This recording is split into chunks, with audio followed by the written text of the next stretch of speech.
Notre univers est extrêmement vaste, tout comme notre imaginaire. Ce qui nous mène à nous poser certaines questions sur ce qui pourrait et ne pourrait pas exister dans un tel univers. C'est pour cela qu'en 1970, l'auteur américain Larry Niven publie le premier livre de ce qui deviendra un classique de la science-fiction, L'Anneau Monde. Dans ce roman, Niven nous présente une mégastructure hypothétique qu'il nommera le Ring World.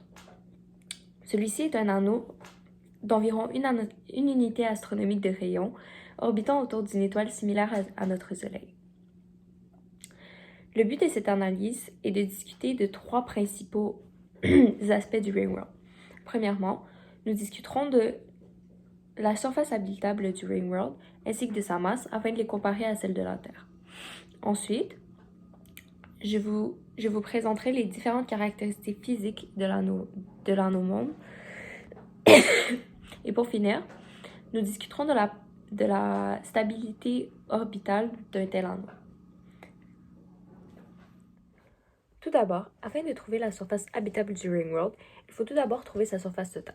Pour ce faire, considérant que la surface habitée ne consiste que de la surface intérieure de l'anneau, il faut tout simplement se servir du rayon orbital ainsi que de la largeur de l'anneau.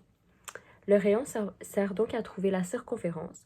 Celle-ci sera ensuite multipliée par la largeur afin d'obtenir un résultat de 1,52 fois 10 à la 15 km². Cependant, le Ring World est recouvert d'étendues d'eau, dont deux grands océans. Puisque la surface de la Terre est recouverte de 70,8% d'eau, nous avons rendu ce pourcentage à 70%, ce qui permet d'obtenir une surface habitable pour le Ring World de 4,6 fois 10 à la 14 km². Quant à sa masse, celle-ci est de 2,1 fois 10 à la 27 kg. Par conséquent, sa surface habitable est environ 3,4 millions de fois supérieure à celle de la Terre et sa masse est supérieure à celle de la Terre par un facteur de 350. Cependant, sa surface habitable et sa masse ne sont pas les seules caractéristiques physiques intéressantes de l'anneau monde. En effet, le Ring World est une mégastructure de 2,1 fois 10 à la 27 kg, orbitant seule autour d'une étoile de même type que notre Soleil, selon un rayon d'environ une unité astronomique. Ceci lui confère une superficie totale de 1,52 fois 10 à la 15 km². Il est principalement formé de matériaux fictifs, le Skirth, qui absorbe 100% de toute forme de radiation et qui possède une extraordinaire résistance à l'attraction. Ces caractéristiques du Skirth permettent à l'anneau de maintenir sa forme, puisque, dû à sa vitesse de près de 1200 km par seconde, il subit une pression de 7 fois 10 à la 10 mégapascal, tandis que les matériaux les plus résistants connus ne peuvent soutenir plus de 3900 mégapascal. De plus, le Ring World possède une atmosphère semblable à l'atmosphère terrestre, composée de 74% de diazote, 23% de dioxygène, 2% d'argon, 1% d'hélium et moins de 1% d'autres éléments.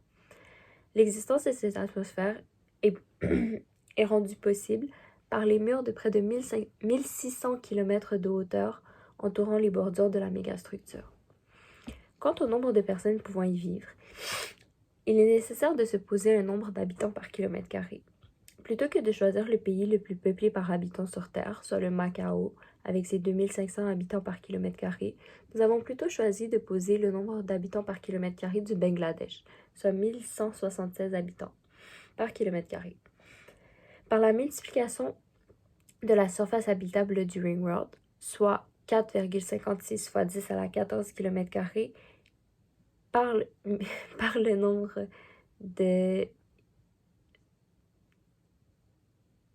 par la population par kilomètre carré du Bangladesh, nous obtenons un résultat de 5,36 fois 10 à la 17 habitants, ce qui est un résultat un tant soit peu plus réaliste.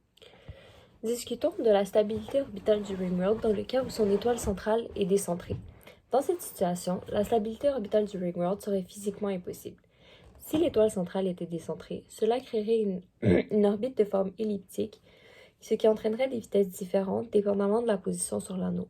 En effet, selon la deuxième loi de Kepler, la loi des airs, un objet se déplaçant selon une orbite elliptique autour d'un second objet balaie des aires égales durant des temps égaux. Donc, plus la distance entre l'anneau et son soleil serait grande, plus sa vitesse diminue, et plus la distance est petite, plus la vitesse augmenterait. Bien que cela soit possible pour une planète comme la nôtre qui se déplace sur une telle orbite, cela serait impossible pour un anneau qui est continuellement sur chaque point de son orbite. L'anneau ne peut se déplacer à différentes vitesses au même instant donné. Les forces exercées sur celui-ci causeraient donc très probablement une rupture qui entraînerait la destruction du ring world. Discutons ensuite de la possibilité de décoller de l'anneau vers son centre avec une fusée. Si l'on décolle vers l'intérieur de l'anneau avec une vitesse v, dépendamment de celle-ci, il y aurait deux scénarios possibles. Dans le premier scénario, la vitesse initiale ne serait pas assez suffisante afin de décoller vers son centre et la fusée retomberait selon une trajectoire parabolique sur un autre endroit x de l'anneau. Dans le deuxième scénario, la vitesse serait suffisante pour envoyer la fusée en orbite autour de l'étoile centrale. Cependant, dans ces deux scénarios, la force exercée sur l'anneau afin de faire décoller la fusée aurait un impact direct sur la stabilité de l'anneau-monde.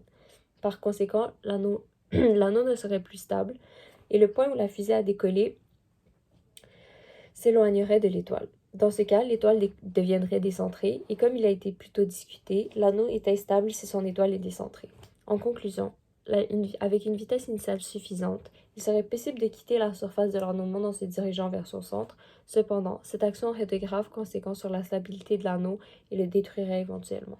Nous pouvons donc conclure que l'anneau-monde est un objet physique particulièrement intéressant sur lequel les astrophysiciens peuvent continuer à se questionner pendant encore bien longtemps.